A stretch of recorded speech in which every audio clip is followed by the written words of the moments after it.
Pernahkah kamu membayangkan sebuah tempat di mana napasmu bertemu dengan kabut dan aroma kopi menjadi bahasa penyambut?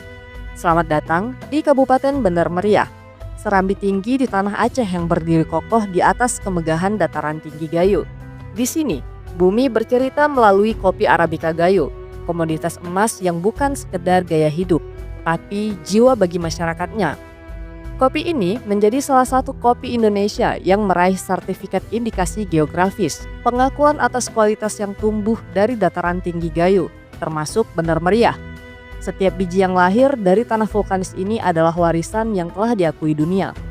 Langkahkan kakimu lebih jauh dan kamu akan melihat gagahnya Burni Telong, gunung api aktif yang menjaga rahasia keindahan bunga abadi Edelweiss di lerengnya. Dan jika kamu mencari ketenangan, biarkan gemuruh air terjun Tansaran Bidin atau jernihnya kolam air 7 bidadari membasuh lelahmu. Bener Meriah bukan sekedar hamparan hijau. Ia adalah rumah bagi tradisi Umah Pituruang dan semangat baru dalam mengembangkan berbagai jenis tanaman. Dari alpukat hingga pisang Cavendish, tanah ini tak pernah berhenti memberi. Bener Meriah bukan hanya tentang perjalanan, tapi tentang pulang ke pelukan alam. Jadi, kapan kamu akan menyeduh rindu di sini?